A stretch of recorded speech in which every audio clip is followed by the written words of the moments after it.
Us now to talk about this is a lawyer, Bosun Osifowora. Good morning. Good morning. Thank you Nice for joining us. Now, just to bring more perspective to Ibrahim Magu's 4-year tenure that is said to have been dotted with activities, it is said that the EFCC had the highest recovery recorded by the agency in the history of Nigeria during his 4-year tenure. And so many activities, like it is said. But for you, would you applaud Magu's effort? Very much. Sincerely, he has provided leadership. And this is one thing that is quite lacking in a lot of institutions in Nigeria.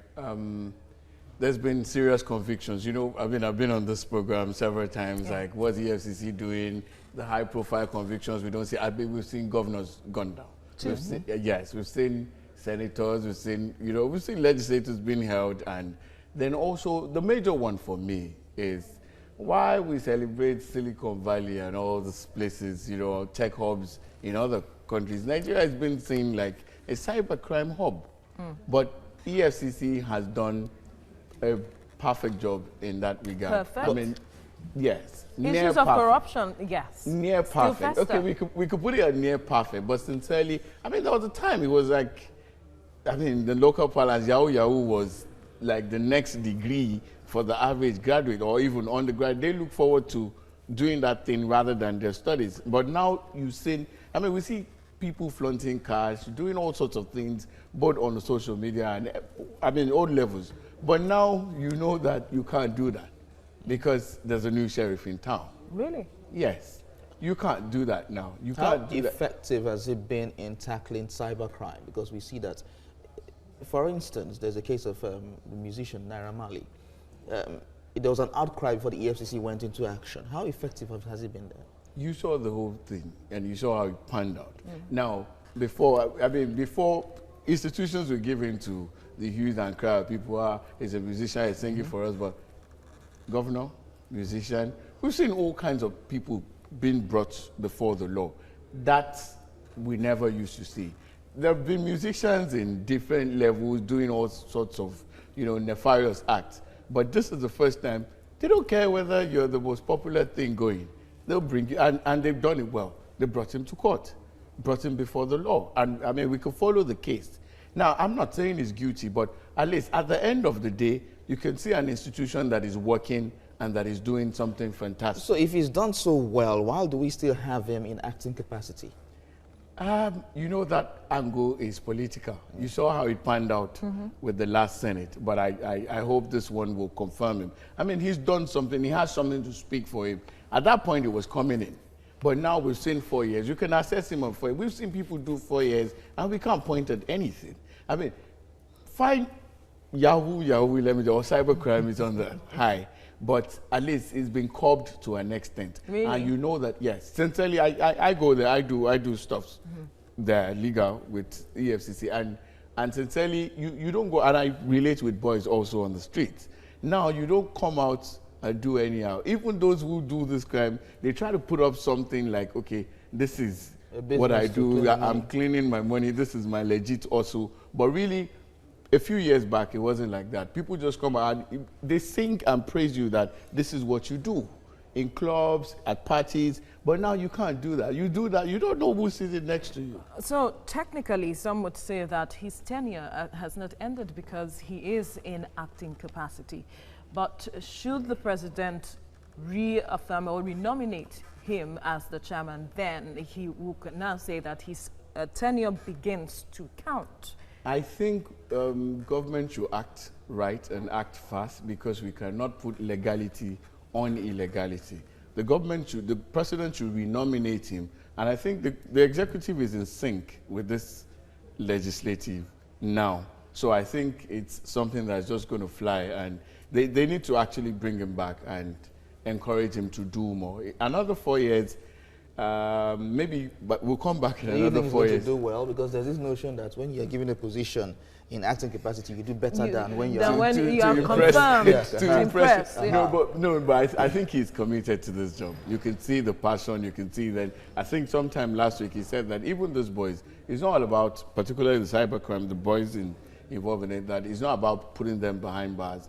They sometimes could be we useful. need to reorientate them, because there's a level of ingenuity in that thing, and that you can actually refocus and rechannel them into something meaningful and beneficial for the good of all. Yes. So that's it. As much as a lot of persons applaud Ibrahim Magu's effort, at the fight against corruption, some have also questioned the presidency's sincerity of purpose at ensuring that he is made, he's taking off the acting capacity and made the chairman. Yes, there were 2 reports by the DSS that questioned his character, and the Senate rejected him, and it was even taken to court at some point. But then the questions are, so why wasn't his name resent to the Senate after it was cleared that the Senate could confirm him, and all of those back and forth that we have heard? Well, I think this government has not tried in respect of a few things, and we're not here to talk about the government anyway, but I think in Magu's case, you saw all the political intrigues, and some felt he belonged to a certain camp, and some who had the capacity to actually confirm him decided to, go against that. I mean, with the last administration, Senate, yes. Now, but this time around, I think it is necessary for the executive to do the needful, represent him, and just let that fly, so that this man can actually have a solid base, a legitimate base for what he's doing. How critical is this legitimate base in his capacity to function as the chairman? Because so far we have seen what he has done in acting capacity. Are you confident that he'll be able to achieve same? And the other question again is, how critical is his factor, that's the Magu factor, in our fight against corruption?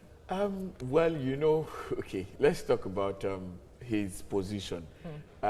You cannot put legality on illegality. It makes a mess of everything.